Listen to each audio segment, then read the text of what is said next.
Please give an energetic and warm welcome to Prabhu Goranga Das ji.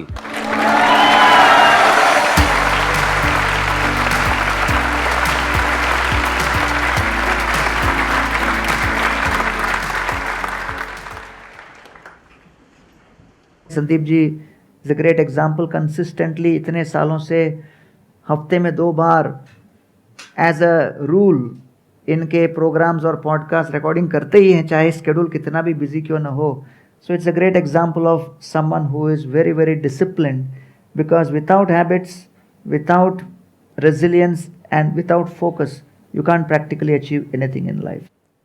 Sir, ups and downs daily आते हैं. हाँ sir. तब मैं सुबह सुबह उठता हूँ, पढ़ने के लिए बैठता हूँ, सारा दिन पढ़ा, फिर कह लो कि फिर डिमोटिवेट हो गया. 4 स्तर के मोटिवेशन बताए हैं भगवत गीता में. सबसे लोएस्ट लेवल है भय से, मतलब ये नहीं किया तो क्या होगा. उसके ऊपर आता है इंस्पिरेशन, मोटिवेशन बाय डिज़ायर, इच्छा से कि हम कुछ ऐसा करें, ये करें, वो करें, उनको हराएं.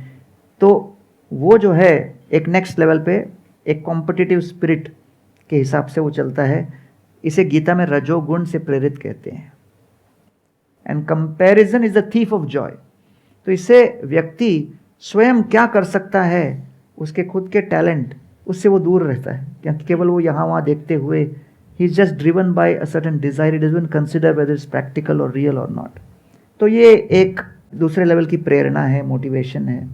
तीसरे लेवल पे जो गीता हमें ले चलती है वो है सत्वगुण से प्रेरित. उसको कहते हैं कर्तव्य परायणता, motivation by sense of duty. हम ये करें क्यों? क्योंकि ये हमारा कर्तव्य है. यहाँ से एक संतोष की अनुभूति होने आरंभ होती है. Satisfaction begins when you are motivated by sense of duty. फिर उसके आगे सबसे ऊंचा, जिसमें बहुत ग्रंथों में जिसका वर्णन है, वो है motivation by sense of love, प्रेम. अर्थात in every relationship there is scarcity, impediment, discomfort, unhappiness. Still when relationship continues it is called love. निस्वार्थ सेवा भाव को कहते हैं प्रेम. तो इस तरह से ये 4 स्तर पर हैं, और हम जिस स्तर पर भी हों उस स्तर से अगले स्तर पर उठने के लिए जब पॉजिटिव लोगों के साथ जो इस प्रकार की धारणा अपने जीवन में अपनाते हों, संग के माध्यम से ये मोटिवेशन में प्रोग्रेस होता है. It is through association that you rise up the motivation ladder. तो इसलिए बहुत महत्वपूर्ण है कि संदीप जी सेल्फ मोटिवेशन वाली बात बताते हैं, और इसे कई हजारों लोग और सुनते हैं. इससे मानसिक रूप से सकारात्मक एक दृष्टिकोण उत्पन्न होता है. जो अभी प्रभु जी ने कहा, मैं उसी बात में थोड़ा सा और ऐड करता हूँ. ऐसा नहीं है कि आपको इन चारों में से किसी एक को ही चूज करना होगा. डिपेंडिंग अपॉन कि सिचुएशन क्या है, अलग अलग मोटिवेशन आपके ऊपर काम कर सकता है. जैसे कभी कोई फियर आपके ऊपर हावी हो रहा है, तो उस फियर को आप यूज कर सकते हो मोटिवेट होने के लिए, अपने काम को करने के लिए. फॉर एग्जाम्पल, आपने देखा अपनी फैमिली में कि पैसे की वजह से क्या दिक्कत हो रही है, अपने पेरेंट्स का इलाज कराने के पैसे नहीं है, तो डर लगा ना कि कल को अगर और प्रॉब्लम बढ़ गई तो पैसा कहां से लाएंगे. तो देयर इज फियर. तो उस फियर को यूज करो अपना काम करने के लिए, क्योंकि अगर कुछ नहीं किया तो ये सिचुएशन बद से बदतर होती चली जाएगी. तो खुद की पर्सनैलिटी को समझना पड़ेगा, ऑब्जर्व करना पड़ेगा कि मेरे लिए एक्चुअल में लाइफ में सबसे ज्यादा मुझे मोटिवेशन कहां से मिलता है. या जब भी आपने कभी तो अच्छा लाइफ में परफॉर्म किया होगा किसी ना किसी चीज में, तो जब किया तो उसके पीछे क्या मोटिवेशन था वो देखो, बजाय हमसे पूछने के या किसी और से पूछने के. अपनी लाइफ को ऑब्जर्व करो तो आपको समझ आ जाएगा, अच्छा मेरी जो पीक परफॉर्मेंस थी वो इस वजह से निकल करके आई थी, मतलब इस तरह का मोटिवेशन मेरे ऊपर बहुत काम करता है. तो इंटेलिजेंटली आप मूव कर सकते हो लाइफ में. नहीं तो अगर आप किसी की बात सुन करके मोटिवेट होने की कोशिश करोगे तो फंस जाओगे. क्योंकि प्रॉब्लम क्या है कि आज प्रभु जी हैं, वो कुछ और बात करेंगे, मैं कुछ और बात करूंगा, कोई और है वो कुछ और बात करेंगे, तो किसकी सुनोगे? और आपके अंदर कुछ और ही चल रहा होगा. तो look at what is going on in you. जरूरी नहीं है जिस तरह से आप मोटिवेट होते हो उसी तरह से मैं होता हूं, और जिस तरह से मैं होता हूं उस तरह से आप होने की कोशिश करोगे, आपको मजा ही नहीं आएगा. मैं आपको कहूंगा आओ यहाँ पे आके फ्री में सेशंस करो, आप सुबह उठ ही नहीं पाओगे. बट आपको कहता हूं आओ सेशंस करो, 1 लाख रुपए मिलेगा. उठना क्या, आप सोओगे नहीं. नींद उड़ जाएगी, राइट? तो अलग अलग लोगों पे अलग अलग मोटिवेशन काम आएगा। बहुत अच्छा पॉइंट इन्होंने अभी जो बताया कि मेरा भी अनुभव था लेवल वाला। एक कॉलेज में मैंने ऐसे लेक्चर दिया, नया कॉलेज था। लेक्चर देने के बाद मैंने कहा एनी क्वेश्चंस, तो एक स्टूडेंट ने हाथ उठाया, बोला क्वेश्चन था मेरा लेकिन अब मेरा क्वेश्चन आंसर हो गया। अच्छा, मैंने कहा यार ऐसी क्या बात कर दी मैंने कि क्वेश्चन आंसर हो गया। मैंने क्वेश्चन था क्या? बोला नहीं नहीं हो गया। मैंने कहा अरे बताओ तो, जिज्ञासा और बढ़ रही है। बोला मेरा एक ही क्वेश्चन था कि आपका लेक्चर कब खत्म होने वाला है।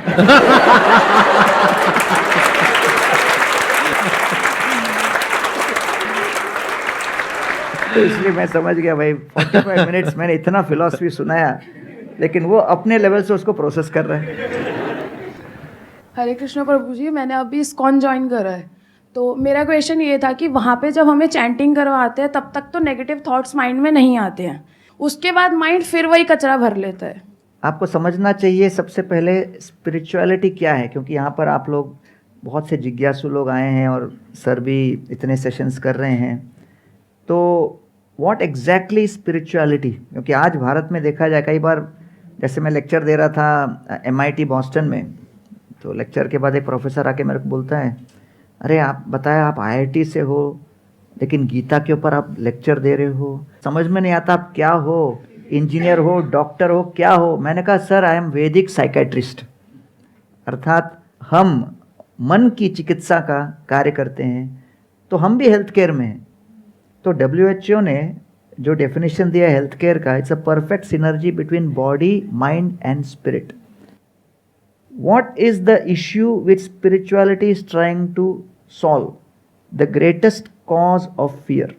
ये भय को दूर करने के लिए एक उपाय दे रहा है। मन के अंदर जो भय उत्पन्न होता है, उस भय के निवारण के लिए आध्यात्म के अंदर उपाय दिए गए हैं। तो प्रश्न उठता है ये भय का कारण क्या है?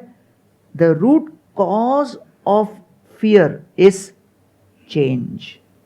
एक ही शब्द, चेंज अर्थात परिवर्तन।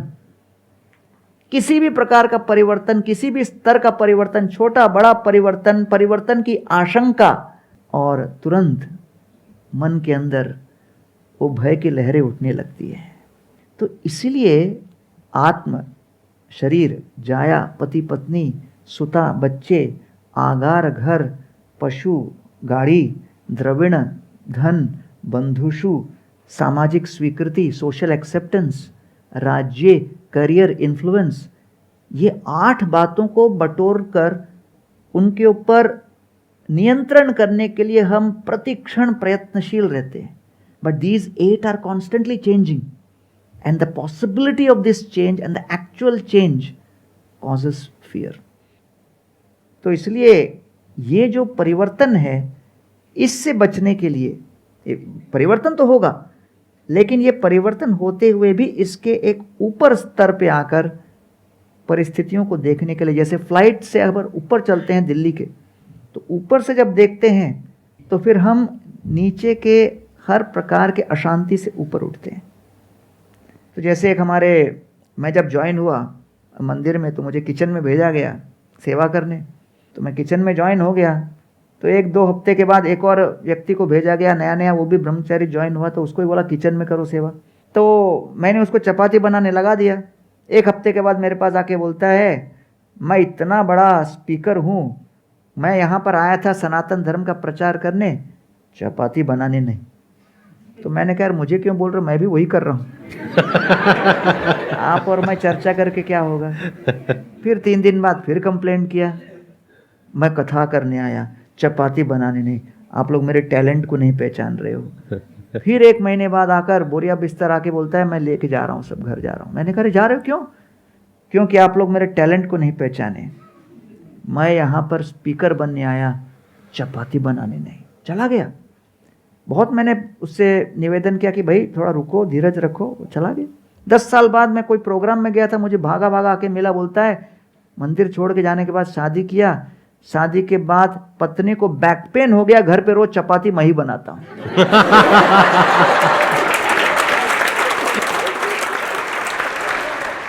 तो जब हमारे जीवन में कोई चेंज या परिवर्तन लादा जाता है, तो हमारी सबसे पहली प्रतिक्रिया होती है कि उस परिवर्तन को किस तरह हम रोकें या उससे कैसे जूझें, जो करना चाहिए।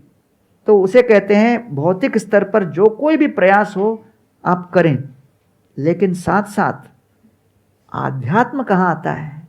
जब भरपूर प्रयत्न के बाद भी जब आपकी परिस्थितियां आपके वश के परे हों, तब व्यक्ति परिस्थिति तो खो देता है, धन खो देता है, प्रतिष्ठा खो देता है, संबंध खो देता है, किसी न किसी की मृत्यु वो खो देता है व्यक्ति को। लेकिन इसके बाद सबसे महत्वपूर्ण एसेट जिसको वो खोता है वो क्या है? आशा, होप। तो उस आशा को खोने से बचाने के लिए आध्यात्म काम आता है। एक तरीका तो ये है कि आप अपने आप को इतना कैपेबल बनाओ कि आप किसी भी सिचुएशन से लड़ सको। लेकिन ये भी बात सच है कि बहुत सारी सिचुएशंस ऐसी भी होती हैं लाइफ में जहां पर हमारा कंट्रोल नहीं होता है, जहां पर जा करके इंसान एक्चुअल में हार जाता है। उस वक्त आपको स्पिरिचुअलिटी की ज़रूरत है, या फिर जहां आप जाते हो, जैसे आपने बोला कि जब आप वहां पे जाते हो तो आपको बड़ा अच्छा फील होता है, ये भी कोई कम नहीं है। बिल्कुल ऐसा है कि आपको बैक पेन हो रहा है और आप किसी ऐसी जगह पर गए वहां पे जाते ही बैक पेन ठीक हो गया, तो ये क्या कम है अपने आप में देखा जाए तो? एटलीस्ट कहीं तो कोई है, चाहे इस्कॉन टेम्पल है, चाहे और टेम्पल्स हैं, चाहे और ऐसी जगहें हैं जहां पर लोग जा करके कुछ देर के लिए तो अपना जो दुख दर्द है उसको भूल सकते हैं। बहुत बड़ी बात है, ये भूलना कोई छोटी बात नहीं है, क्योंकि that is like a reboot. जैसे फिजिकली हमको थकान होती है, उसका क्या इलाज है? नेचर ने एक इलाज दिया है, दैट इज स्लीप। नींद आती है, सुबह उठते हैं, फ्रेश हो जाते हैं। सोचो नींद ना आए, 1 दिन 2 दिन 5 दिन 10 दिन, हालत खराब हो जाएगी ना। ऐसे ही जब माइंड डिस्टर्ब्ड है, एजिटेटेड है, तो उस वक्त अगर कोई ऐसी जगह हो, कोई ऐसी स्पेस हो जहां पर जा करके आपको अच्छा फील होता है कुछ देर के लिए, बहुत बड़ी बात है। ये ऐसी जगह होना ही बहुत बड़ी बात है। तो that's why we must respect such places and such people जो इस तरह की जगह प्रोवाइड कर रहे हैं। So really beautiful explanation. Because you know, इसमें मैं just conclude करता हूँ कि there are 2 options when you are down. Either you take a pill or you change your perspective. So pill versus perspective. तो गीता में जो है पर्सपेक्टिव बदलने वाली बात बताई है। तो लोग, एक बार कोई मेरे से आर्ग्यू कर रहा था कि सर आप तो केवल अर्जुन अर्जुन अर्जुन करते रहते हो, दुर्योधन भी कितना अच्छा एडमिनिस्ट्रेटर था, उसको आप लोग केवल आलोचना करते रहते हो, keep criticising Duryodhan, that's not fair to Duryodhan. मैंने कहा आप घर पे अपने बेटे का नाम दुर्योधन रखोगे? वो कहते हैं नहीं। पोते का रखोगे? बोले नहीं। क्यों? तो सोच के बोलता है कुछ तो गड़बड़ था उसमें। तो in terms of competence, Duryodhan और Pandav they were competent administrators, लेकिन यहाँ समस्या आ रही है चरित्र की। तो इसलिए जो मोटिवेशन के साथ दुर्योधन था, दुर्योधन का अर्थ क्या है? One who is always fighting for the wrong cause. Duryodhan गलत कार्य के लिए जो हमेशा प्रेरित रहे। And what was his cause? Preserve my ego.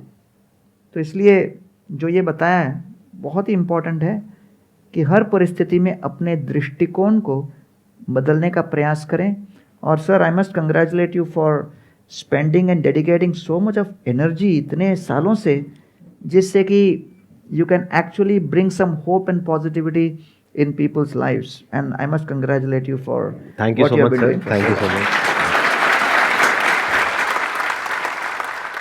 मेरा क्वेश्चन था, जो फेलियर और सक्सेस के बीच में कॉन्ट्राडिक्शन होता है ना सर, उसमें हमें हमेशा फेस करने को मिलता है। जो जर्नी होती है ना, उसमें पेनफुलनेस फील होता है, तो उससे जो हमारी सक्सेस का रेट है ना वो बहुत कम हो जाता है। तो स्पिरिचुअल वे में उसको कैसे डील किया जाए? How can deal with it with the spiritual way? Gita में स्ट्रेस की परिभाषा दी गई है। What is stress and anxiety? The gap between expectation and reality. अपेक्षा और वास्तविकता के बीच जो अंतर है, उससे तनाव पैदा होता है। तो जन्माष्टमी तो सब मनाते हैं और मंदिरों में जाकर बहुत उत्सव मनाते हैं, खुशियों का दिन है, लेकिन उस दिन लोग गौर नहीं करते कि वसुदेव और देवकी के 8वां पुत्र कृष्ण के पहले 6 पुत्र कंस ने अपने हाथ से उनकी हत्या की। तो एक पुत्र का निधन कितना दुख से भरा होता है। तो सोचिए 6 पुत्रों के निधन को उन्होंने सहन किया। तो वसुदेव का नाम दिया गया है भागवत में ततश्च शौरी भगवत प्रचोदित, अर्थात शौरी शब्द प्रयोग किया गया है। शौरी मीन्स शूरवीर, शौर्य प्रदर्शन जिन्होंने किया, वन हु इज ब्रेव। तो प्रश्न उठता है कि वसुदेव जी के तो ट्रैक रिकॉर्ड में कभी किसी सेना के साथ किसी को पराजित करने का इतिहास ही नहीं, तो कौन सा शौर्य प्रदर्शन किया? उनका शौर्य प्रदर्शन ये था कि चाहे उनके पुत्रों की समाप्ति हो, पुत्रों का नाश हो, संपत्ति का नाश हो, साम्राज्य का नाश हो, यश का नाश हो, संबंध का नाश हो, किसी का भी नाश हो, लेकिन वसुदेव जी ने अपनी आशा का नाश होने नहीं दिया। जो आशावादी है वो वास्तव में शौर्य प्रदर्शन करने वाला व्यक्ति है, ये भागवत बताता है।